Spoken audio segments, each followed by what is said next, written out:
Good evening, everyone. Maybe we can be still louder here. Good evening, everyone. Now, we were looking at developing a global mindset. That's what the talk is going to be about. So, welcome to the session on developing global mindset. They say think global and act local. Okay, think global and act local. But the question which comes to my mind is, how do you think global? What are the ways of thinking global? How do you think global? One of the simple ways is to read about what other countries are doing.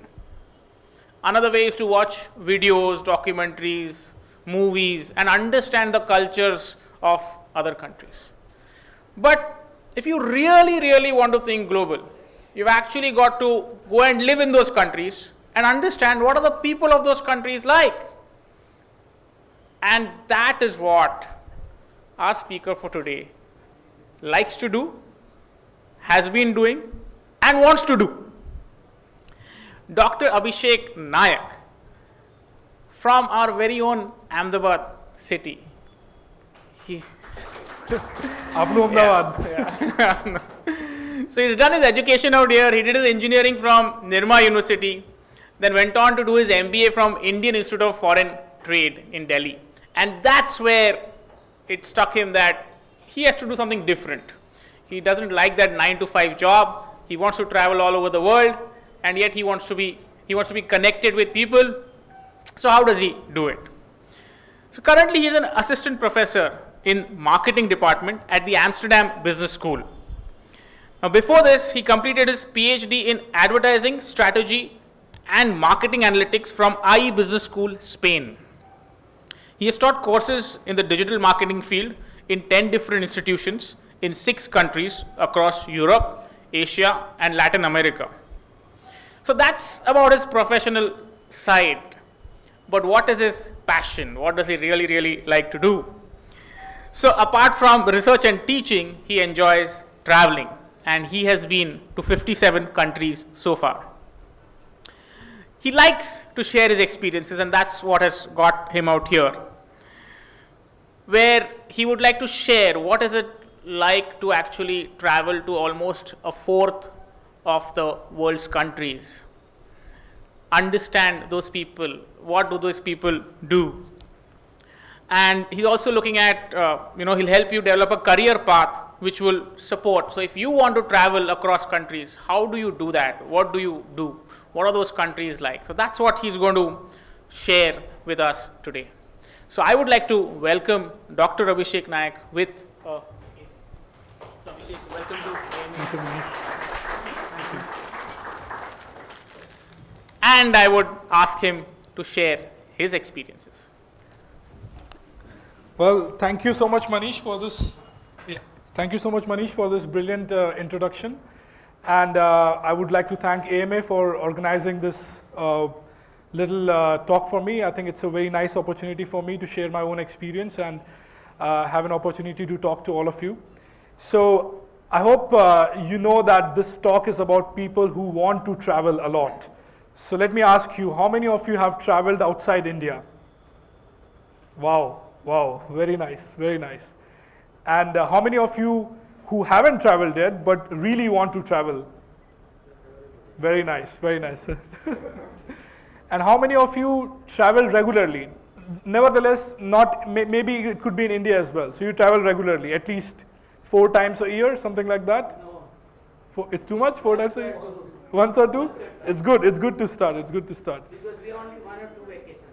Okay. Then you have to create a life which itself is a vacation. So anyway, so let me Manish has already introduced to me, but let me quickly talk a little bit about my own journey so that you know that at what point of time my whole mindset changed and where I moved away from this linear thinking of becoming an engineer and then doing a master and then buying a house and buying a car and getting married and having kids and all of that. Nothing wrong with that, but some people don't want to do that. So as he mentioned, I did my engineering from Nirma, from Ahmedabad itself, and then I moved to Delhi and I did my MBA. Until that point of time, I had the same aspirations of any middle class, Indian boy would have. You finish your engineering, and there's a joke which I say to my friends from outside India, that in India we do our engineering and then we decide what we want to do with our life. So engineering is like, it's there, everybody is an engineer. So I did the same.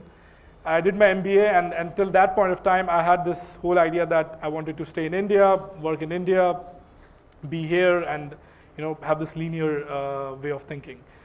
But if you might remember, in 2008, there was a recession, economic crisis, financial crisis, if you might remember.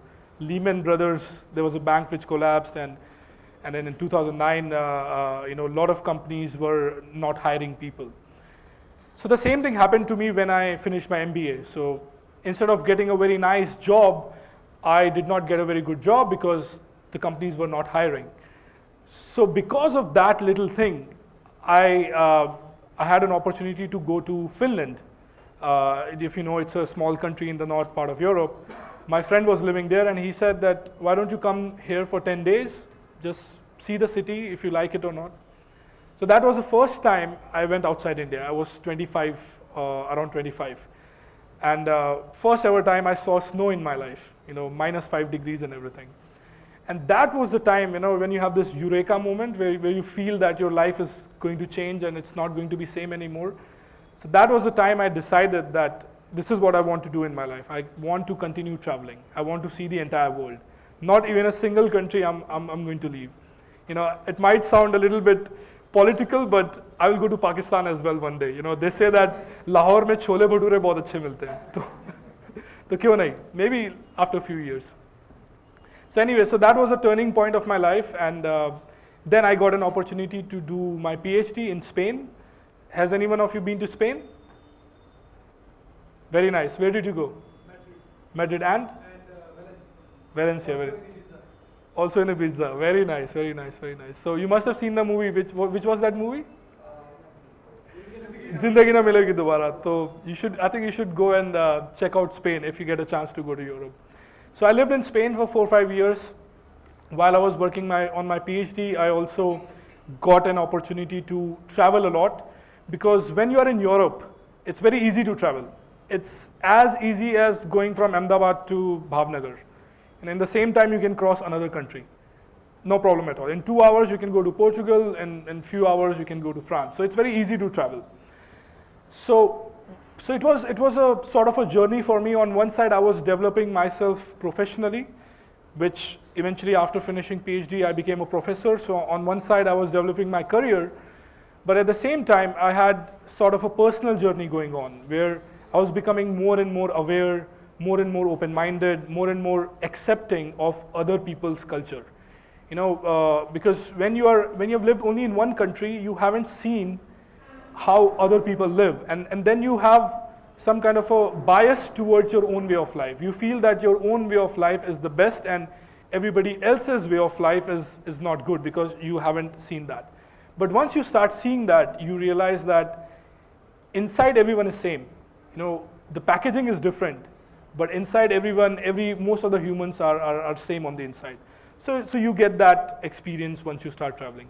So what I want to do today is share a little bit of my journey, my own learning from this 7 years of traveling life which I have done, and also give you some action points where people who want to travel a lot, you want to go to Europe, you want to have a nice trip, what all small things which you can do so that you could travel more and get the most out of your traveling.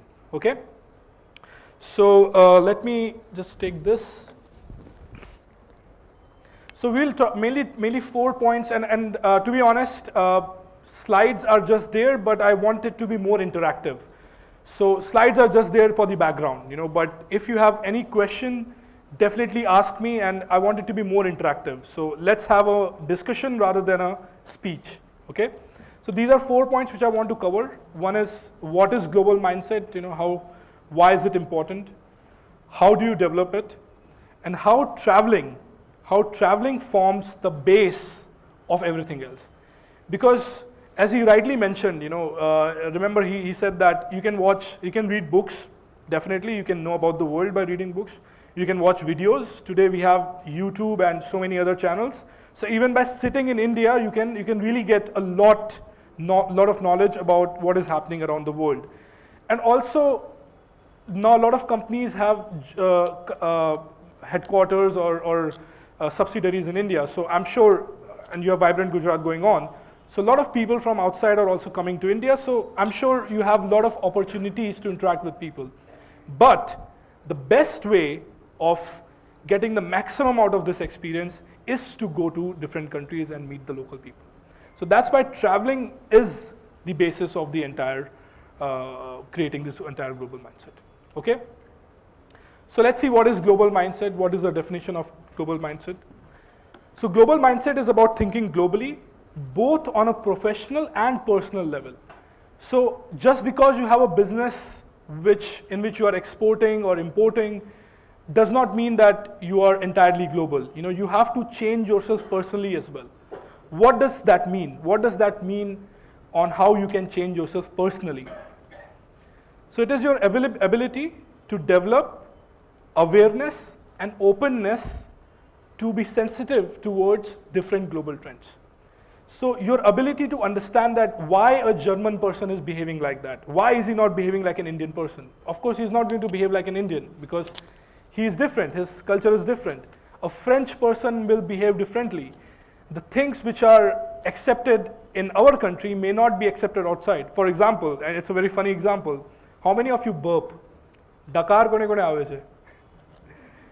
And do you really worry about burping in crowd? You know, we don't really care in India at least. It's just accepted, it's okay. You know, burp is a very natural thing and you might burp, I might burp now, you know, I'm not going to stop. But the burping part is not considered very polite in other countries. Similarly, there are certain things which are accepted there are not accepted in India. But once we have this awareness and openness, we understand, we don't judge them as good or bad. We just see how it is. This is how it is in France. There's nothing wrong or right about it. This is how things are in India. There's nothing right or wrong about it. It's not one system is better than the other system. Just that one system is different than the other system. Once you have this awareness and openness, you will understand people better, definitely. You know, not only you will know people professionally, but you will develop a personal relationship with them. Because you will understand what their culture is, what they like, what they do not like. Once you have better understanding, you will have a better communication, and you will forge deeper relationships. So those deeper relationships will not only help you professionally, your customer, so for example, how many of you have exports? Do you do exports to outside India? You? Do you talk to people from other countries, maybe on phone call or Skype? What would be, can you give me an example of a conversation? So I try to talk about, I think sports basically. Very nice. Something very, intimate, or I mean, it's very personal to these people. So depending on what sports basically is popular in this country. I watch a lot of sports. I have my teams. Like I'm a MU fan. High five to that. And so start a conversation. Very nice. Talk about a lot of things. Especially with the British, I believe. Especially with the British, I believe. Yes, absolutely. And what else? You know, for example, do you speak any other language, or do you try to say welcome or hello to them in their language? I've not been able to form and take up any languages, but I would like to do that. Yes, it's a very good. So look at his example. You know, he's very smart about that because he understands that sports is very common between British and the Indian people. You know, and also if you like football, you know, you can connect with people from Germany, France, Italy, and Spain. So that's something, you know, which you can have it as a starter point. Maybe talk about things which are going on in their country. It could be politics, it could be cultural, it could be sports, or a simple thing as saying hello in their language. Okay, like for example in Spain we say hola, you know, so just a simple hola, ¿cómo estás? How are you? Even a simple couple of phrases, you know, you will see the difference in the conversation which you are going to have with that person. So once you have that awareness and openness to accept that, you start modifying your conversations a little bit so that they suit the other person as well, and that, you know, does something called ice breaking. You know, so that is the best way of breaking the ice. Moreover, you also get an integrated perspective of the world we live in. I come from a business education. I'm not from a business background, but my entire education has been in business. And if you go to any MBA school, whether it is IIM, whether it is Harvard, somehow we are always taught about, talking about profits and revenues while cutting costs. The focus is so much on that. The focus is so much on getting the business goals done, where we forget to think about the people which are involved in. Because our focus is only on the numbers. But we cannot live like that. So once you have this kind of mindset, you will understand that just by focusing on profits and cutting costs, you're missing a big part of the picture, which is the people. So you develop a bigger integrated picture where you understand that a single action of you can harm a lot of other people which you may not even see. So this is something which you can also develop. Yes, please go ahead. I'm not interrupting. No, not at all. It's interactive, right? Yes, it's definitely interactive. How is the emotional quotient of the people out there globally? Very good question. So what do you mean by emotional quotient? See, the thing is that, we Indians, emotions are basically a part of our day-to-day life. And Yes. what happens is that you can connect with somebody very quickly. Yes. It's not a dry conversation actually. Sure. So, the first problem with these people is that, it's very common. They take a lot of time to trust. Yes. Okay? And something about their... Perfect. So I can tell you a scale which is called collectivist and individualistic. Do you understand the difference? There are countries which are collectivist, like India, China, where we make decisions based on taking into account the family, not only our main family, but also, 100 other relatives which we have. So we actually care about their opinions. I don't know if it's good or bad, but I'm sure the single people in the house, your chacha ka chacha will be talking about why you're not getting married, right? So we live in a collectivist society. Countries like China, India, Mexico, Spain are more on the collectivist side. And then there are countries which are more individualistic, in the sense that their focus is on developing stronger individuals. The logic is like this, that if I, as an individual, is strong, I'm fearless, I'm strong, I can take care of myself, I'm independent, then I don't need to be, then I don't need the support of the other family members. I can be with them, but I don't need to be emotionally dependent on them. Are you understanding the difference? Yes. Here in India and the countries which I mentioned, we are also emotionally dependent on them. So every decision which we take, we have to ask the other people as well. A simple decision of which university should I join? Should I join Nirma? Should I join commerce? Should I take science? It's not an individual decision. There are 3-4 people who are involved in it. And then there are other countries where, the parents will say, okay, it is your life, you take your own decision, we will support you from behind. So, yes, so coming from a collectivist country, I somehow gel well with people who are from Spain, for example, from Mexico, because it's very easy to talk to them. You can start talking, and I speak Spanish, so it's very easy for you to have a conversation. You can talk about anything, and you can build a relationship. On the other hand, I live in Netherlands, Amsterdam, a very extreme individualistic country, completely different than them. So there, the focus is, you will see people who are individual, but it's very hard to talk to them. For them, the small talk doesn't exist. A very simple example could be like this. You go to a cafe, and I ask them that, okay, do you have this kind of coffee? A conversation could be like this, no. That's it, end of conversation. Because for them, they do not believe in small talk. Any other person would say something like this, oh, we do not have this coffee, would you like something else? How was your day? Something like that, That thing doesn't exist in countries like Netherlands, Germany, Scandinavia, because that's how they are, Is it bad? In my opinion, it's not good or bad. It's just how they are. They will only talk. In European countries, it depends on where you are. For example, if you're in Spain, Portugal, Greece, it's very easy to talk to. France, difficult, because not many people speak English, and French people are like, they expect you to speak French, which is, I think, wrong. If you're going to France for 5 days, you're not going to learn French. So that's a little, you can call it a little discriminatory racism issue specific to France. Netherlands, everyone speaks English, but as I said, there are more of individualistic nature, so they want to get to the point.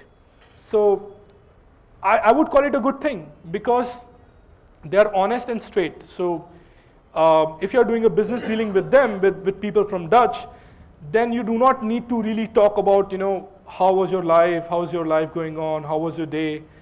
They might give an answer like, yeah, it was good. While a Mexican would start talking like, oh, it was good, my sister did this, my wife took my kids to the school, we had, omelette for eating in the breakfast, all this conversation. The Dutch people will say, yeah, it was good, let's talk business. So, in a way, I would not say it is good or bad, just that if you know that, then you know that, okay, with the Dutch person, I have to be direct and I have to straight away get to the point. So, that's the understanding which you get once you are in different types of countries. Yes, sir.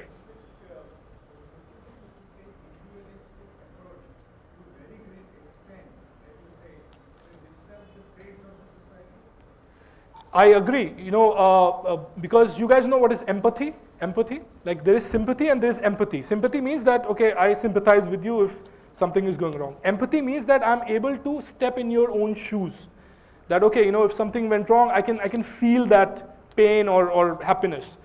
So what happens with individualistic countries is that people lose empathy for each other, which I feel is the case in Netherlands. People will be very nice and everything to you, but people would not be able to understand the problem which you're having. Because in their mind, oh, it's your problem, so you should be able to solve it. That's how they are born. They solve their own problems. They are independent, strong individuals. So if you have a problem, people will not like come and ask you, oh, what's happening and everything. They will think that, okay, it's your problem, so you should be able to solve it. Unless you need my help where I can really solve it for you. So that emotional part is missing. Where in India, you can share your emotions with somebody that, oh, I'm feeling bad, and that person could try to understand you and make you feel better. In Netherlands, it will be more like, okay, yeah, it's a problem which you have, let's just solve it. Rather than, trying to step in his shoes but that's how it is, you can't change that. In India, missed call also will, the wrong number also will continue for that. Yes, exactly. So the question is that use of productive time or is it a waste of time? And that depends on context to context. No, it is its own charm. Own charm, exactly, own charm. But on the other hand, those countries are very honest. So you exactly know what you're getting. So if you're paying for something, you exactly know you're getting the same quality, the same level of service. So you can trust that part. And discipline is very nice. If there are people in the line, everybody is going to stay in the line. Because following the rules is part of the society. While in our country, we like to break rules. Because we take pride in that. We take pride that, okay, there were 100 people sitting in the line, but I broke the line, got it done in 5 minutes. We take pride in that. We feel great telling this story to others, and everybody's clapping as well. That wow, बहुत अच्छा काम किया आपने line break करके. The same thing is looked down upon. If you tell people that you broke the line and you got your work done earlier, they will say that you should not do that again, because what you're doing is denying somebody else that opportunity. You're wasting somebody else's time while taking advantage for yourself. So in a way, it's a very fair society. It's a very equal society. Inequality is less there. So as I said, there are good things about that society. There are bad things about the society, same as our country. And again, talking about our own country, we can say that, okay, in Netherlands, there are 10 people in the line. So it's okay to be patient. In India, there are 500 people in the line. So how can you be patient? You want to get your work done earlier. Then why is the case not in China? China, there are more people than in India. But still people stay in line. They do not break lines. I've been to China 2 years ago and I saw that. More people than you have in India. But still everybody is going in the line. They're not breaking. Communism, maybe, because see again, rule. What is rule? Rule can be implemented in two ways, either by fear or by acceptance. If as a public we accept that the rules are for us and breaking the rules is a morally wrong thing, then we will do it when the police person is not watching. Here we are implementing rules because of the fear. So that's why if there is a policeman on the crossroads, everybody is going to stop. When there is no policeman, everybody is going to break the rule. So basically we have not accepted, we are rebels. We have not accepted the rules. We want to break the rules because we feel good about it. So that's the difference in the mentality. That's why we cannot blame I'm going on a slightly different topic, but let me just complete it. That's why we say, that the government is not doing anything. And we play that, we are the victims of the government. Actually, it's the other way around. Government is 20% at fault. 80% of the fault is the people. Because people deserve the government they get. So if we are not right, the government is also not going to be right. So anyways, I don't want to get into that point, but just telling that, certain things are good in other countries and certain things are good in India. But once you start traveling and once you're exposing yourself to all these different situations, you will appreciate the differences and you do not stereotype. For us, it's very easy to stereotype, right? We say that China people eat cockroaches. Not everyone eats cockroach in China.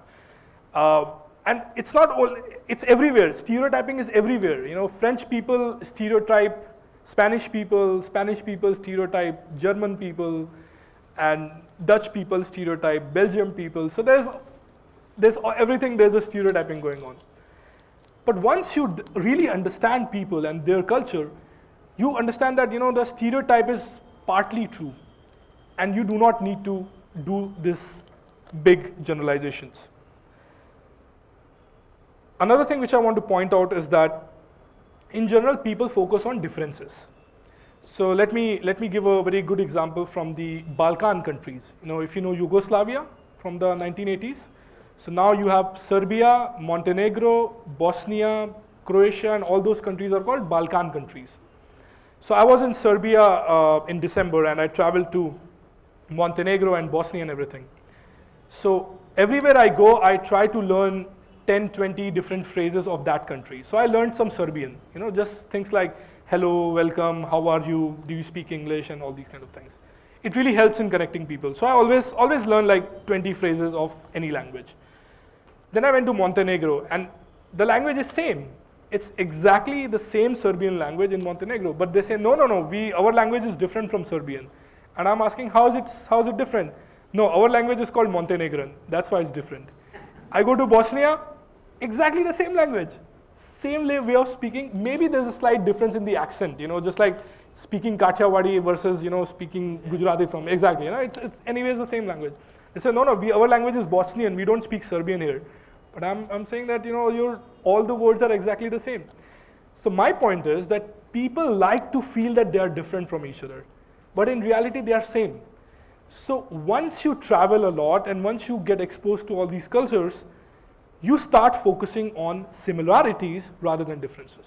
Because that's a choice you have. I can say that he's very different from me because he's from this area in Ahmedabad. I'm from this area in Ahmedabad, so we are different. Or I can say that no, we are from the same country, so we are same, or we are from the same planet, so we are same. It depends on what lens I'm taking to look at the differences. If an alien sees the Earth from some planet, he wouldn't call us Gujaratis or Indians or Bosnians or Spanish people. He will say that these are Earth people, and for me, all of them are same. So again, depends on what lens you are taking. What change has happened to me is that I try to see more similarities. So if I go in Mexico, I was seeing that I was in India. I felt as if I was in India, although I was not. Because I could see the same way of talking, same way of family, same traffic issues, same focus of food and culture. Like they have a lot of focus on food. We like to go out and eat. Same with Mexicans. Netherlands people don't go out and eat. Maybe once in a month, not so much. So I focus on more similarities and the differences. And that's a choice you have. You can focus on difference or you can focus on the similarities. And one more thing which happens is that you stop putting things in boxes. Right from our childhood, and this is not specific to India, all countries, we have been told what is good, what is bad, what is right, what is wrong. But once you are exposed to so many different things that there is no one right and wrong, the whole world is a gray area. It's not black and white. And you become comfortable with that idea. You accept that. You don't reject that idea anymore. You accept that, yes, this thing works in India, this thing does not work in this world. Doesn't mean it's right or wrong. You just accept that this is how it is. And once you accept that, you remove a lot of baggage from your own mind because you're not judging things anymore. judging anyone and having opinions requires a lot of effort. You have to think, you have to judge, you have to say it's right or wrong. But once you're done with that, there's no emotional baggage anymore because you're happy accepting what it is. So this is a big change which is going to happen once you start on this path. Second thing which I would like to talk about is uncertainty. How many of you do not like uncertainty? Like uncertainty means what is going to happen in the future. Like nobody knows, right? How many of you worry about that? I worry about that, yes. Yeah, because the thing is, no one likes uncertainty. That's why our entire focus is on predicting. We like to predict stock markets. Why? Because we do not want to have what is going to happen. We want to predict it. We want to predict what is going to happen with the earth. We want to predict everything so that we are certain. Because most of the time, we are either thinking about the past, where we think that, oh, I should have done this. I could have done this thing differently. But that's the beauty about past. You cannot really change it. Not change it at all. Not change it at all. You can only think about it. You think about it and you think you could have done something. And then you think about future, which there's no way you can control. You can only control a part of the future. So you're anxious about what is going to happen in the future.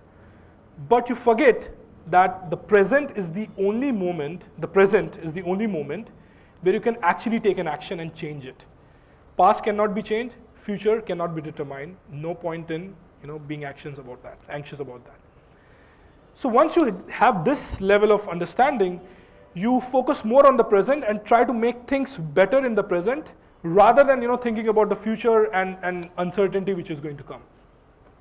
Also, you realize that this is not how we are. We are not individual bubbles floating in this universe. The entire world is connected. We live in this kind of a network. Now remember, again, taking his example, let's say you must have had a successful deal with a customer some time back, right? You must have brokered a deal and everything. And you might think that, oh, it was because of me which it happened. It was because of my own efforts that the deal happened. Of course, it was your own efforts, but there are several other things which had to be absolutely perfect at that moment in time so that the deal must have happened, right? Which you did not have control upon. So once we understand that we live in this kind of a network, your own actions are one part. Everything else has to be perfect in that moment so that you pass the exam or you get the deal or you win the match or everything else. So once you have that understanding, the way you deal with uncertainty becomes better because you know that you can only focus on your own actions and you are happy to let go of the illusion of control, our need to control the future. You're happy to let it go. It's just same as saying a saying from Bhagavad Gita, karm karo par phal ki ichha mat karo. Because only the karma part is in our hands. The output, the result is not in our hands at all. So there's no point in thinking about that at all. So you become a little bit more clear in that thought process as well. And finally, you gain a deeper understanding about yourself. So those of you who has traveled, can you raise your hand? How many of you have been to, yes, where have you been to? Australia. Very nice. And did you do a solo travel? No. You were traveling with whom? Family? Okay. May I ask you that, do you think when you're traveling, you know a little bit more about yourself? Do you understand a little bit better about yourself? You feel like that? Like, at the end of it, the life is also about understanding who you are, right? That is like, it's like a movie which is going on and you do not know what it is. So do you think traveling helps you in understanding who you really are? So can you share a little bit more about that? So like there was a certain experience that I would have in India and I have there and I realized I like that. Because I would have never experienced in India. I did scuba diving over there. I loved it. Very nice, very nice. That I do, I love scuba diving. Yes, earlier you might not have known that. I didn't know it. Okay, and anything else like more at a philosophical level, something which changed inside you? Like did you become more accepting of the way of life or? I realized that people are being more racist over there. I saw racism. I saw that and I realized that even we are racist. Yes. I realized that. Yeah. But we are. So yeah, that I realized. But I don't do anything. Very, very good acceptance because, racism goes both ways. You know, if somebody is being racist to you, you are also party to that exchange. So there, your part is also there somehow. And yes, you're right. As Indians, we are very, very racist as well, especially with our own people. So it's a good way to understand and work on it. You know, maybe in next couple of years, all the racism inside you will be gone, and then nobody will be ever racist to you again because it's gone from inside your own soul. Good to know. Yes, sir. How about you? I have so many experiences. What you want to ask? No, any experience which really helped you know more about yourself, your own understanding. Like you know that we have good side and we have a dark side, right? Most of the time we only talk about our good sides, but we neglect or ignore the bad sides. People are more open in the West than in our country. Okay, you think like that? Very open. Open in the sense, Means તમે ગુજરાતીમાં બોલી શકો તમે they પેલું. trust us. They trust us. Rather we are somewhat keep ourselves away. Reserved. Yes. Very good point. Very good point. I think there what they do is they do not distrust you unless you prove that you are worth that. Very good point. Here it is different. Here it is different. Here you have to earn your trust because people will start with distrust, and then once you show that you are trusting, then they will trust you. There is the other one. They will start trusting you right from the point, unless you do some cheating or some kind of bad thing with them. Then they will never trust you again. But yes, he is very right. The trust quotient is very high in the West as compared to Europe.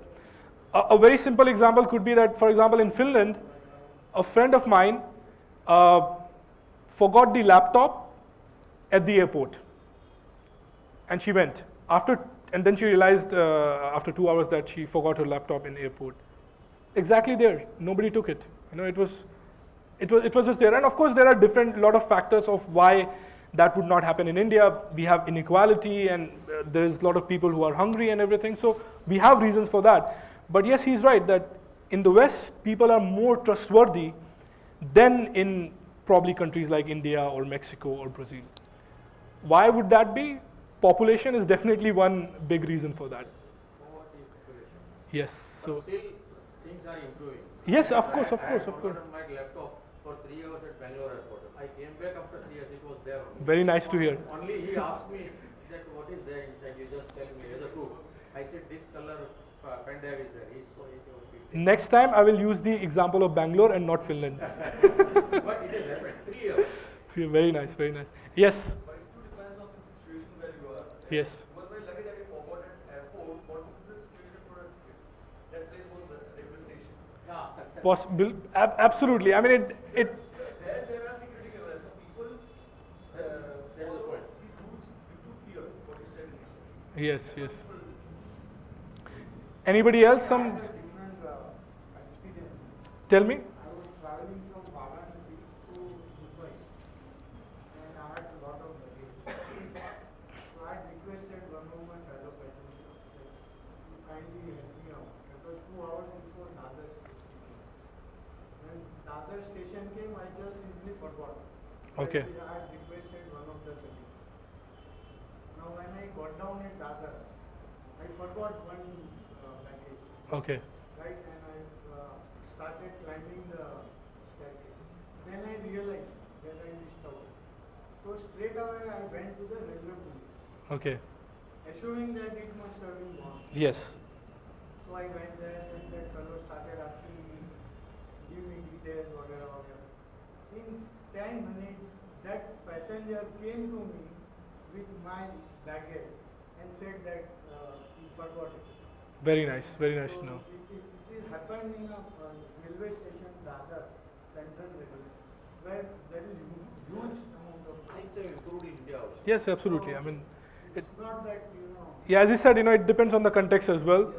But what I was focusing on is that, in general trustworthiness, without having this situation of losing your luggage and everything.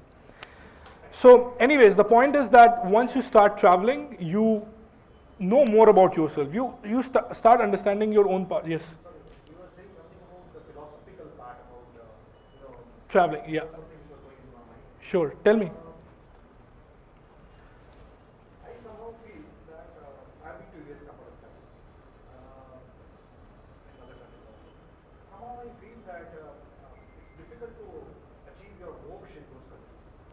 मोक्ष मोक्ष तो आपको वाराणसी में मिलेगा sir. No, I mean, apart from the jokes, what's your call?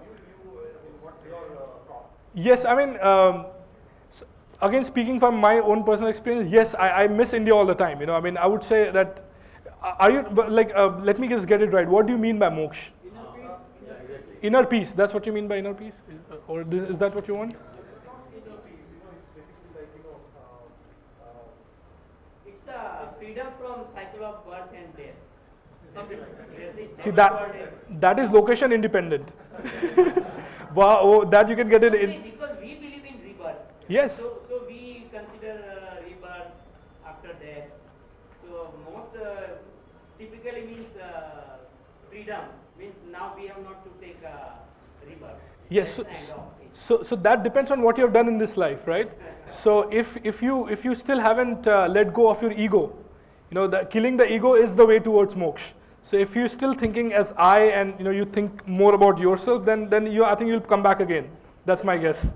Out of his asking, I remember one thing in Disneyland in that Paris, yes in not Paris but Florida. in US. Okay. I met one boy from Israel. Okay. So seeing my tilak and he asked me so much questions about Hinduism. Okay. Okay. So people are very much eager to know about Hinduism and that. Yes, absolutely. So again, coming back to your question, when you say moksha, you mean that the death in a peaceful way? I like to put it this way. Yes. I want an answer from you. So, Yeah. I want an answer from you. And since I think it's not everybody. So, I was a green card holder. And I went 2-3 times basically during my green card waiting for my would-be wife and we decided to leave this country. That's out of the context, but like even after being there a couple of times, the reason I came back at the age of 25 years, somehow there was an inner thing that I was in this country for 25 years. I wanted to go there, study, and one of the business. But ultimately, what I found is that there's something missing. Yes. It's a different story that my son is today in the US. Okay, he's still studying, so he took his own call. But so, what's your call on this? What's your call? Yes. After traveling so many countries. Yes. So I mean, what his mainly question is that even after he has lived in US for so much time, he the most familiar saying that "अपना देश तो अपना होता है," right? That's in a way. It's still not that. I'm very global in my mind. The reason I'm here is to make my mindset. I'm a very open person. Sure. I do have a global mindset, but I wanted to understand your context because you have traveled so much. See, my way of life, So my question is, how have you felt it? Okay. I get my answer from that. Got it. Okay, got it. So I believe in balance. So I've lived in Europe for 7 years now, and for me it will be very difficult to come back to India and start a life here. In the sense that coming back here again and working in a company here and becoming a part of the system again. So it's going to be very difficult for various different reasons. I'm not saying it's good or bad. I'm not saying in terms of opportunities. It's just that my objectives and goals are slightly different, which cannot happen if I live in India. Why? Because I want to travel the entire world. Once you come back and start living in India, there are a lot of things like visa and everything, which are processes which kind of stop you from traveling around. So my reasons are like that.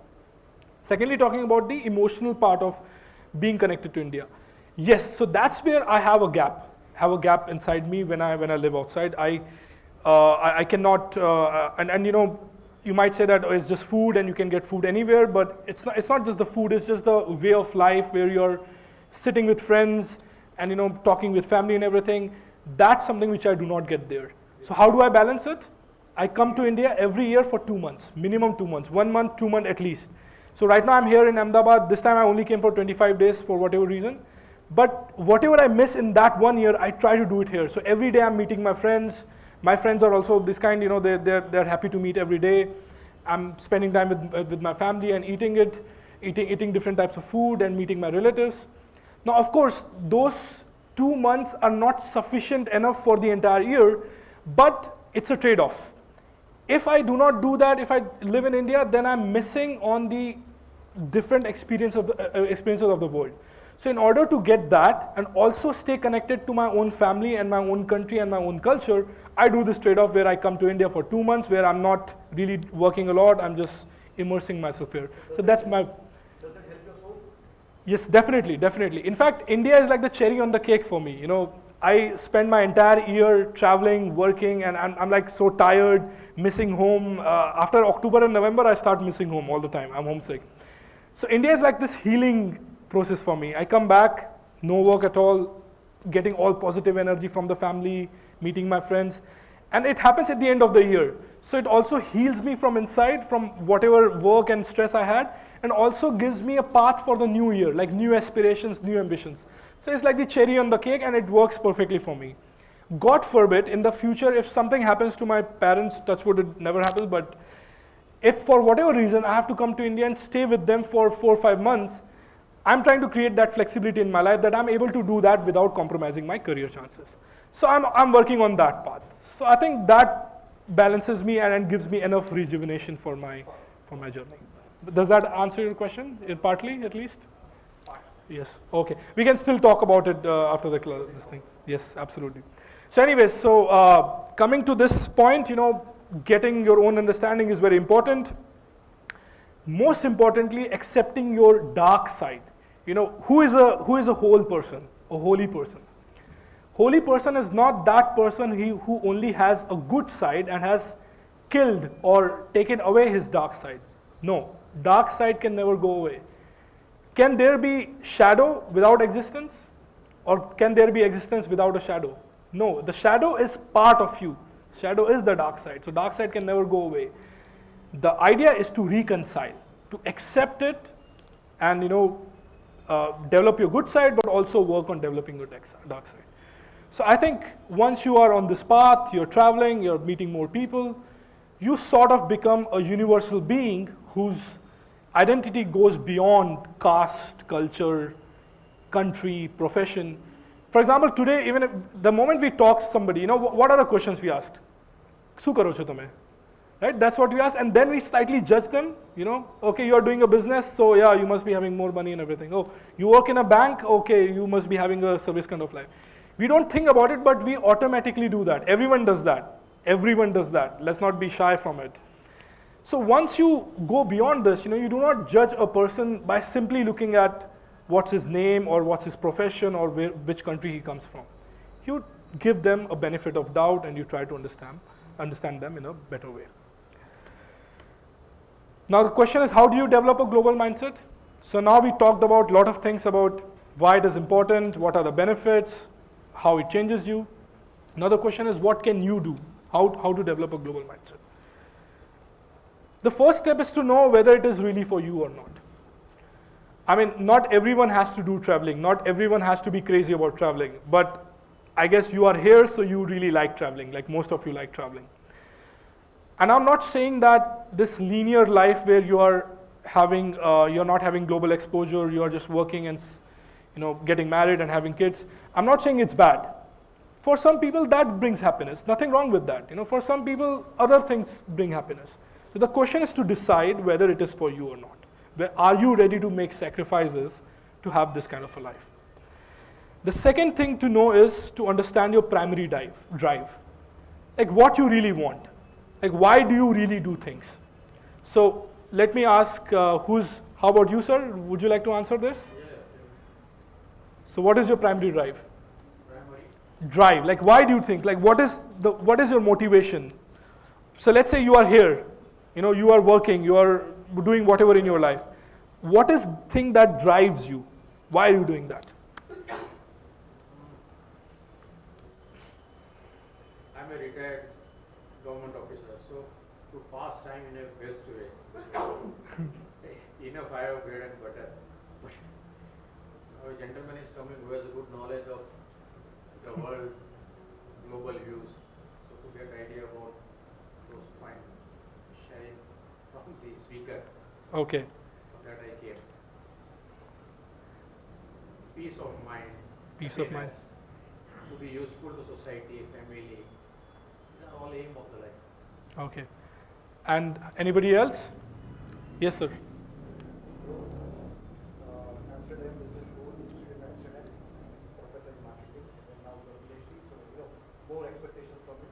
Okay. Recently here. Okay. And I would say, I think it's all to do, it's basically growth.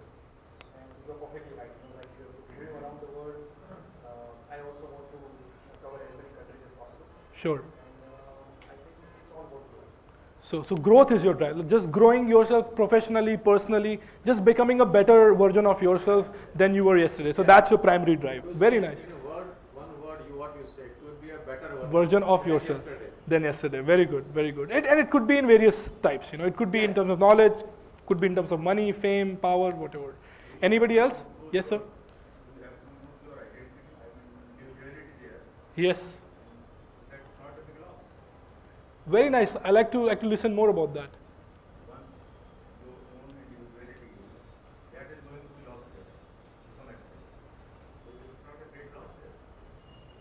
Uh, no, I do not think so. Why would you think that?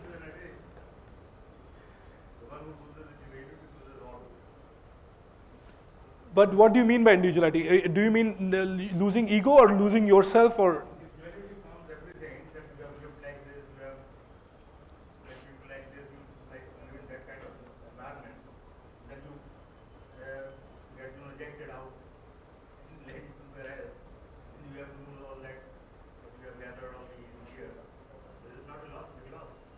No, but why do you?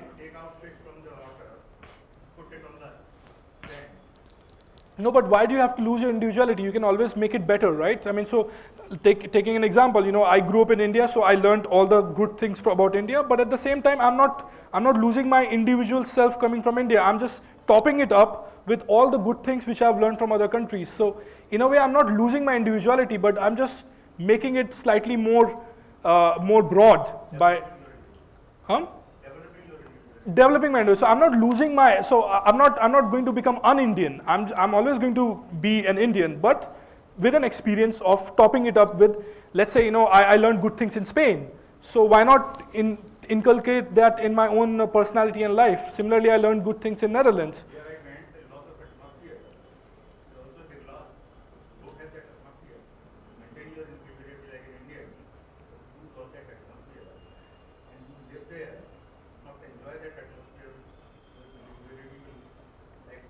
Yes, if I do not enjoy that, then I'll change that atmosphere. If I do not like the atmosphere, then I'll change it. Simple as that. But in no way I'm going to lose my own individuality. It's just that it is going to become broader and broader. More experienced, I would say. Anybody else? Yes, sir. Sir, I choose to travel for 3 or 4 reasons. Mm-hmm. First is out of the stress buster. Sure. Get out of the routine schedule. I choose to travel. Another thing is I can spend some money. I can share my money for prosperity of where I'm going. Very nice. Third thing is I can be with my better half. Okay. Because in the routine time, I'm not with her as near as when I'm out of my schedule. Very important. And fourth thing is when I come back with one or more moral issues and ethical issues. I can become a good citizen. Very nice. How about you? Yes. Some young boys as well? Create a global market maybe? That's your drive? Yeah. No, but global market is a. To be able to create a market for myself. Sure. So basically, that's if you narrow it down, it means that you want to get recognized. Not really actually. No? That not being recognized is fine if I'm able to Earn good money. profitable. Profitable, yes. That's your drive. Good. That's a good drive. How about somebody else? How about you? My primary drive to explore other countries or some other like localities of any country. Sure. Would be specifically to know more about culture. It ends up making myself a better version of myself. For sure. Like knowing more about cultures, how people take things personally, individually, and making myself more aware of what is going on the outer premises. So that's what my drive is. I'm just 18, so my drive is basically to explore things to make it better, to make a better me. And, Okay. maybe further my perceptions would change. Sure. Okay. Very nice. Yes, sir. मेरी daughter US में शादी हो गई तो वो US में मेरा grandson US citizen है अच्छा. जब मैं उसको दोनों मैप फ्लैग दिखाता हूँ इंडिया का और तो इज ओनली 4 years old दोनों फ्लैग दिखाता हूँ तो बोले this is your country this is my country देखिए जो बच्चा होता है ना पहले 7 साल ना वो मिरर इमेज वो उसको है ना सब कुछ मिरर दिखता है तो उसका खुद का कॉन्शियसनेस डेवलप नहीं होता है तो वो वही करता है जो उसके माँ बाप दिखा रहे होते हैं क्योंकि वो बच्चा पहले 7 साल में कॉपी कैट होता है तो आप जो करोगे वही वो करेगा 7 साल के बाद उसका कॉन्शियसनेस डेवलप होता है तब वो खुद के डिसीजन लेना चालू करता है तो अगर वो ऐसा कर रहा है तो कहीं ना कहीं आपके बीच या कहीं उनके बैकग्राउंड में कोई कन्वर्सेशन ऐसा चल रहा होगा कि ये आपकी कंट्री है ये शायद मुझे पता नहीं लेकिन शायद कुछ ना कुछ ऐसा होगा या उसके आसपास वाले लोग ऐसा शायद बोल रहे होंगे और उसको जिसने दिया वो यूएस ने दिया ना अभी 4 साल मेरा कहने का सेंस है कि मुझे भी मेरा माइंडसेट चेंज करना पड़ता है हाँ बिल्कुल ग्लोबल माइंडसेट बिल्कुल और देखिए ऐसा है ना कि अभी वो रहेगा तो इंडियन ही लेकिन वो पैदा वहाँ पे हुआ है तो एक तरह से अब वो 2 नावों में आ चुका है मतलब आपको एक्सेप्ट करना ही पड़ेगा कि he is a double citizen or he cannot be just Indian anymore and there's nothing wrong in accepting that बिल्कुल जब तक अगर आपको लगता है कि he should be given the Indian क्या बोलते हैं Indian values and culture that entirely depends on the parents there are people living outside but still their kids are well versed in both the cultures and I think such kids are more at a huge advantage because they get so many cultures at the same time they can learn 3 languages Hindi, English and Gujarati as well they're already very smart so I think it's an opportunity rather than a challenge good to know okay so as far as my research and my understanding shows there are mainly 3-4 types of drive the biggest drive is money and there's nothing wrong in having the drive as money until you realize that the money should not become a destination it should always remain a vehicle a medium and not the goal so it's good to say that I don't care about money after having a lot of money. Don't say that you don't care about money when you do not have money. So best is to have enough money which is good for you and then say that you do not care about money. So most of the people have drive which is money and because money is infinite, the numbers are infinite, so there is no cap to it. Any number may look smaller than the other number. So even if you have $15 billion with you and you don't really know what to do with them, still you want to go a little bit beyond because $20 billion looks more than $15 billion. My observation that money provides the facility, Yes, not happiness. not happiness, yes. I will add here Yes. Mukesh Bhai Ambani Huh. after 4 lakhs rupees still he works for 18 hours Still, exactly. Where's the peace of mind? He cannot leave that because now there are 1 million people dependent on him. So anyways, what I mean to say is that, of course, money is important. Let's not deny that. Without money, you cannot, if I want to travel, I need money. So I need to work at least so that I could get enough money to travel. You need money for your basic needs. But it should not become the goal of life. It should be a vehicle, a medium to achieve your higher goals. Fame. That's another driver which normally people have. Fame means recognition. You want to be recognized. You want other people to know you. Why? Because it feels good. It feels good when 10 people on the street say, hi, good morning, and how are you? So that's another huge driver for a lot of people. But today you can become famous by literally doing anything. You can post your funny picture on Instagram and there you go, you have 3 million likes and you can be famous for 2 days. But that is not a sustainable driver. Then power. A lot of people crave power, especially politicians. They love the power part. Why power? Because power is the way you can decide your own fate and also the fate of other people. And a lot of people like that. A lot of people like having that power. If I decide that, okay, all of you people will do what I want to do, for some people it feels good. They enjoy happiness out of it. But with power also comes responsibility. So if you are craving power, think about it that once you have the power, what are you going to do with it?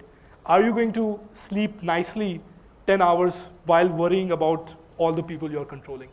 So this could be another driver for a lot of people, but again, you have to be very careful about that. Last driver, which you can say is all the other drivers, when you say I want to develop, I want to grow, I want to develop a market, all of these are versions of these 4 only. So knowledge could be a very nice, honest driver. But again, the trick is that if you want knowledge so that you can earn money, like what some astrologers do, because they want knowledge so that they could earn money, or because of having knowledge you will get the fame and you will get the power, then again the knowledge part also is not that great. So if you want to seek knowledge, you should seek knowledge just for the pure reason of seeking knowledge. So as far as my drive is concerned, what I realized in the last few years is I'm seeking knowledge. Why knowledge is because when I was growing up, I had the similar drives. I wanted to earn money, making sure that I have a big house and a big car and everything. But at this point of time, I'm more of a minimalist. So if I can have all the stuff which I have in 2 big bags, that's a win for me. Now if I have just 2 bags and that's all my stuff, that day I will be a very happy man, because then I'll only have very few things to worry about. Only 5 t-shirts, 5 shirts, 2 pants, 2 pair of shoes. If I can manage myself to be in that level, then I'll become very happy.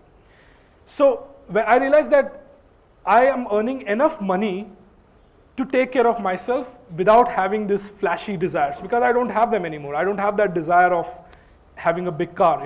If I have a big car, I'll have more tension actually, that I have to worry about this big Ferrari or whatever I have. So for me, the question came that then what do I want in this life? If I don't want to have money, if I don't want to have fame, if I don't want to care about power, the only logical answer was knowledge. Knowledge in the sense, to understand the world we live in at a very deeper level, like to the minutest of the level. How can that happen? I cannot do that by sitting at one place. So the obvious answer was travel. So the more I travel, the more I understand the world. And so traveling has become a need rather than a leisure or a holiday activity. It is my way of understanding the world. So that's why it's very important for each one of us to understand what drives you. If it is knowledge, then what kind of knowledge which drives you? How can you develop it? Another point, exposure. Like, we talk about exposure all the time, that, okay, he has more exposure, he has less exposure. Can anybody tell me what is exposure? What do you mean by exposure? Getting a feel of different situations, right? How about anybody else? Experiences, yes. Exposure means when you put yourself out there in different experiences. The experiences could be good and the experience could be bad as also. Does bad experience, how do you deal with bad experiences? The bad experiences give you a new way of, a new perspective about that issue. So, in my opinion, experience is putting yourself in different situations, scenarios and challenges. Because every time you put yourself in a different situation, something inside you changes. You can call it your cells are changing, your genes are changing, or maybe your subconscious which is changing. Because every time you're in a new situation, your fundamental, there's something inside you, fundamentally it changes. So the more you are in different situations, the more experiences you will have, and more you will learn, the more learning you will gain about yourself. Let me share you 2 examples, one positive and one negative. So this is when I did not cut my hair. So normally I have this hairstyle, and this is going to grow in 2 months, so don't worry. This is not how my hair looks like. Thank you, sir. So this is one experience which I want to talk about from Serbia. So if you see this lady, she's also a professor, and coincidentally she was sitting right next to me in the flight I took from Amsterdam to Belgrade, which is the capital of Serbia. I went there in November. So she was also professor, I'm also professor, and for some point we started talking, and then she told me that she has been to India, and she loved it. She loved India. She was there for 1 month, and she was talking all the nice things about India, and she told me, oh, you're from India, I love India, and blah, blah, blah. So we started talking and everything, and the plane was supposed to land at 12 in the night. So you can imagine 12 in the night, the plane was going to land. And then she asked me that, how are you going to go to your hotel? So I said that, I will take a bus from the airport. There's a bus to the center. I'll take the bus or I'll take a taxi. And then she asked me, oh, do you have the Serbian money? So Serbia, they have the currency called Serbian dinar. So I did not have, I only had euro with me. So she told me, oh, you do not have Serbian dinar, you only have euro. I'm like, yeah. So she said, okay, you would not get anybody to exchange it on the airport, so you take some money from me so that you could buy the ticket on the bus. So she gave me like 300 Serbian dinar, roughly 200 rupees. Like, okay, you can take this and you take the bus ticket. So he was so nice. And I'm like, oh, do you want the euro in exchange? It's like, no, don't give me anything. And then we landed and she said, okay, by the way, my parents are here to pick me up. So these are her parents, mother and father. So she said that, okay, we can drop you off to your hotel if you want. I'm like, okay, and meanwhile we became good friends and I met her parents, they were very nice. So we went in the car. And in the car she said, oh, I'm meeting my mother after 15, 20 days and she has cooked a very nice meal for me. And this is typical Serbian food, vegan food, vegetarian food, because this woman was vegetarian. So she said that, oh, if you want, you can have dinner with us. I'm like, okay, why not? It's the best thing ever. You get to meet a local family like that. So imagine 12:30 in the night, they took me to their apartment and they gave me the food and I took photos with them. And there was one thing which really stuck with me. When her mother said that the child needs to eat. Looking at me, she said that the child needs to eat. That ki bhai bachche ko bhook lagi, isko khana do. So then I had this meal at 12:30 in the night and then they dropped me off to my hotel as well. So a completely random experience, right? Now, question is, you might say that, how can you trust these people? The answer is that there is no way of telling, it's just the vibe which you get from somebody. You know that these are nice people, they are not going to hurt you. And just like that, I went to their house and they gave me food and then they dropped me to the hotel as well. So, when you travel like that, you just have all these kind of experiences. Another example I would like to say is that when I missed my flight for the first time, like it was 3 years ago. The flight was from Barcelona to India. So the flight was also not very cheap. It was from Barcelona to India, 8-hour flight. So I missed that because somehow the alarm did not ring and I did not sleep properly and I just missed the flight. So I felt very stupid, because I feel that I'm a very responsible person and I'm a very careful person. I'm not careless, I'm not reckless. So when you miss the flight, of course you miss, there is a monetary problem, you lose the money. But also there's an emotional damage. You feel very stupid about the whole experience, that how can you miss the flight? So until you miss it again, which I did another time as well. So second time was not my fault. Second time there was some visa issue. I was going to Belarus. Do you guys know Belarus? Yes. A little country near Russia. Yes. So it's a very closed country. You do not get visa easily. Somehow they had this regulation that if you have a European visa, like the Schengen visa, which I have, you can come to Belarus for 5 days without any visa. So I read it somewhere, I booked the tickets and everything, and I went. So my flight was from Amsterdam to Poland, Warsaw, and from Poland to Belarus. So till Poland, everything was fine, and then in Warsaw, I was taking the flight, and then she said, oh, you do not have visa. I'm like, no, I do not need a visa because I have the European visa, so 5 days free, you can read it in the website. They said, no, it's only for a certain type of visa, it's not for your visa. And then I was fighting with them and they said, no, you cannot go. And at that point, they did not let me take the flight, so I missed the flight again.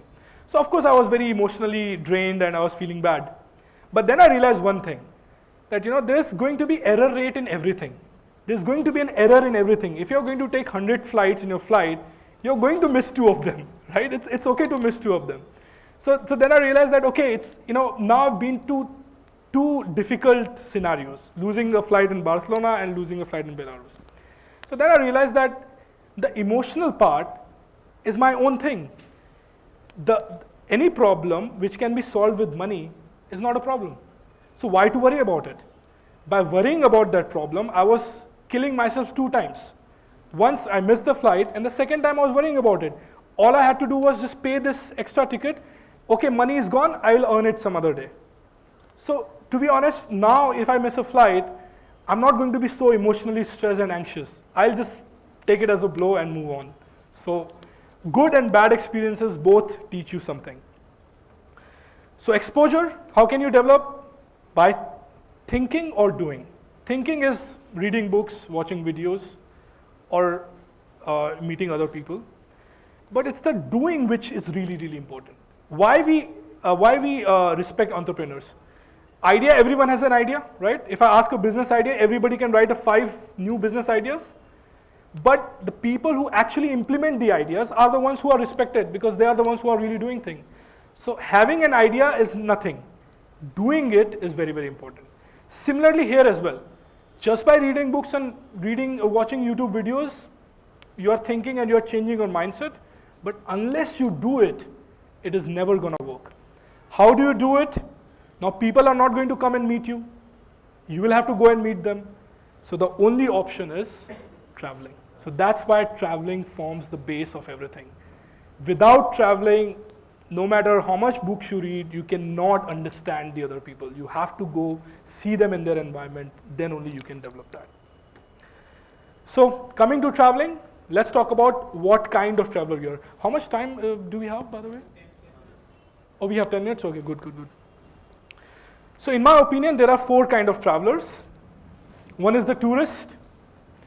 People who are busy working their lives, do not have time for anything else. So whenever they take a holiday, it is mainly for getting away from whatever they are doing. So the question is, are you that kind of a traveler? How many of you are like that? Be honest, it's okay. So basically you take a travel because you just want to take your mind off, not think about work and get away. There's nothing wrong in that, nothing wrong in that. But maybe you want to graduate, want to move further. That's where you have part-time travelers. So I have friends who are busy working 9 to 5, but they still travel 3 times a week, 3 times a year. Whatever holidays they get, they do it. Not only outside India, but within India as well. India is beautiful. You can go to Sikkim, you can go to Rajasthan. So many beautiful places to see. Whenever I come to India, I try to travel within India as well because I've only seen like 40% of India. So many things to see. So you can, from a tourist, you can become a part-time traveler. Every time you get a holiday, try to travel. Instead of doing something else, why not, just do a small trip to Udaipur. Explore Gujarat. How many of you have been to Kutch? Like 20-30% of the crowd. I'm sure there is something to be seen there. So next time you get your time, do not waste it in sitting in Ahmedabad. Just take your car and go for 2 days. So what will happen is, from this mindset that, okay, I need to get away and just do a holiday somewhere, you will start inculcating traveling as a way of life, slowly. And then you have business travelers. So people who like traveling so much that they find a job like consulting or international sales, but it's more of a business traveling, so you do not really get to know the local people. It's more about doing your business and going from one place to the other. And finally, you have the real travelers, all the full-time travelers. And that's what I'm trying to become. I'm almost there. So for me, traveling is not a way of getting away from something. Traveling is the center thing. Traveling is the way of life, and everything else, my job, my personal life, my relationships, my friends and families, everything becomes a supporting mechanism. Traveling is the way of life. So every decision which I'm taking is about how can I travel to next country. Everything else becomes a supporting mechanism for that. You can do that, today you have so many opportunities, you can become a travel blogger, you can do freelancing.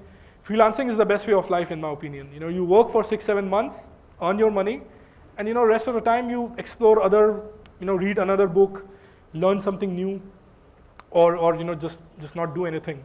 It's okay not to do anything. It's okay not to do anything for 2 days. Just stay there and watch a movie. Nothing wrong in that. Sometimes you should do that. So, you can start from here and try to become, and I'm not saying that you definitely have to become like this, but definitely you can try to become a part-time traveler even though you have a 9 to 5 job and other restrictions. Now, ways to travel. Now, let me just quickly tell you, because I have seen that a lot of Indians go to Europe and we take packages and you do a very common thing like going to Paris, going to Italy. It's like going from one place to the other without really being there, So you have to be smart. First thing which I would suggest is to do solo traveling, especially for the people who are below 35 in this group. If you haven't done a solo traveling now, this is your time. You have to do it because somehow between 25 to 35 is a golden age. You have energy, you have time, you have money, you can have everything. So if you solo without wife, solo means solo. So wife can do a solo trip on her own. So solo trip is very important, especially for the younger ones. I'm sure if you're older, you have a wife, so kind of the group is the solo, the pair is the solo now. But for the younger ones, please do a solo trip if you haven't done that. Also, don't follow the herd, create your own path. No need to go to Paris and Italy. If you go to Paris and Italy, there will be thousands of people. Why not go to countries like Serbia, Hungary, Poland, where you still have non-touristy culture, so you still feel the realness of those countries. And they're much cheaper to travel. So in the same money, you can have more deeper experiences than you will have it in Paris, where people are not really going to care about you. Because Paris gets so many tourists that nobody's gonna be willing to talk to you and share a local experience. That only happens in the smaller countries. Join a volunteering program. Now this is something which is very, very interesting. I did that in Spain. So if ever you're going to Europe, you can combine this volunteering program with your own trip. So what they do is, it's called a Grupo Wagon. They take 10 English volunteers. So let's say you are from India, so of course you speak English. You are an English volunteer, and then you have 10 Spanish people who want to learn English. So they take this entire group to let's say some resort near Madrid. Madrid is the capital of Spain. They take you a resort which is 100 kilometers in the mountains somewhere. So they provide you free lodging for 6 days, your own private room, 3 times meal, breakfast, lunch, dinner, and a lot of cultural activities. In return, what you have to do is, you have to teach English to the people. Teaching English does not mean like blackboard. It's just like talking to each other. So let's say he's a Spanish person, I'm talking to him. He's telling me about his life, I'm telling him about his life. And then in between I say, oh, okay, by the way, you do not say like this, you say it in this grammar. Like this, so it's not a teaching thing, it's more about interacting while he's improving his English. And you get to know so many more people like that. So we did that in 2012, 3 of us, 3 of my friends from India. And what was the benefit? 6 days, we had great time, we got to know so much about the Spanish culture. And after 6 days, we made so many friends that all of them invited us to have dinner in their house, in Barcelona, in Madrid and everything. So this is a very nice way of getting to know a local culture while not spending a single money. Because for 6 days, they take care of everything. Of course, going to Spain and coming from Spain, that is your own expense. But for 6 days, everything is free. So definitely, if you're going to Europe, try to have this kind of a volunteer program in your own trip. Also, you can earn money freelancing, and living in a country is more enriching than visiting for a few days. So I've lived in 6 countries, and for me, I feel that when you live in a country, you travel like a local, you eat like a local person. It's way more enriching than just going for 6-7 days. Couple of things which I want to tell you before I finish. Especially when you're going to Europe or Southeast Asian countries, check these flight deals, secretflying.com. Sometimes you can get a ticket to Europe for 20,000 rupees. Normally the ticket is 35 to 40,000. They have deals, sometimes you can get a ticket for 20,000. Especially if you're in Europe, try to have these websites. These are cheap airlines.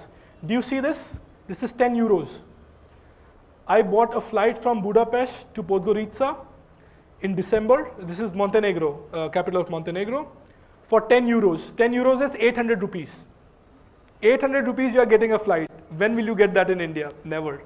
So I'm telling you, once you're in Europe, you can always do a cheap trip. Do not forget to print out the boarding pass.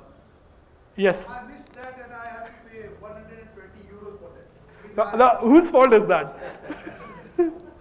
So of course, did you take Ryanair? Yeah, right. Oh my God.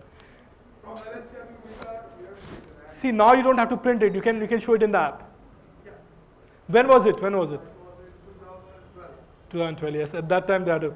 Of course, there are some restrictions. If they are giving you a ticket of 800 rupees, so the expectation is that you print out your own boarding pass. Come on, I mean, you can do that, right? Instead of paying 50 euros. Yeah, definitely. I bought this. I bought this flight. I took this flight from Budapest to Podgorica. Here it will be minimum 4,000. Minimum 4,000, exactly. Of course, there are conditions. You buy 2 months before. I cannot buy like 15 days before and get the same price. I bought 5 tickets for 75 euros. 75 euros is roughly 6,000 rupees. 5 tickets for 6,000 rupees. From here to other, so like average ticket price was 15 euros, which is 1,200 rupees, something like that.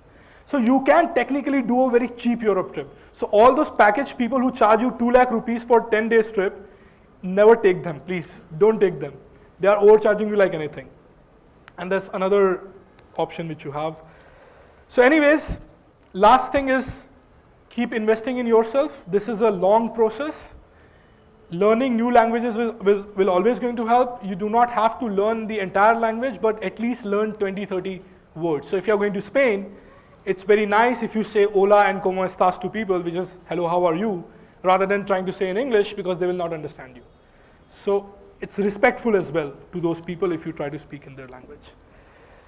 Right, so that's all I wanted to say, and if you have any queries about if you want to plan your travel to any country, you can find me on Instagram. I opened an account 2 months back, and you also have my email ID. If you want any tips on traveling cheap or where to travel or how to have local experiences, please let me know and I'll help you out and plan your trip. Thank you so much for listening. It was a pleasure to have you as a crowd. Thank you so much. Yes. Thank you, Dr. Nayak, for that wonderful speech. A big round of applause, please. Thank you, sir. So what did we learn? If you have to travel, why should we travel? Develop a broad perspective, greater, deeper understanding of ourselves, become a universal being, accept our dark side, and most importantly, become a better version of ourselves. How do we do that? That is all what he has discussed during the session, and I hope you really liked it, loved it, enjoyed it, and you would now be a serious traveler, isn't it? So use his tips, travel across India, travel across the globe, and become a better version. We would like to thank Dr. Nayak for sharing his wonderful insights and sparing time to interact with us. So as a token of our love and appreciation, I would like to hand over a small memento on behalf of AMA. Thank you so much. Thank you everyone for being such a wonderful audience, and yeah, please fill up the feedback forms and you can leave it out there. I'll collect it from you. Thank you very much.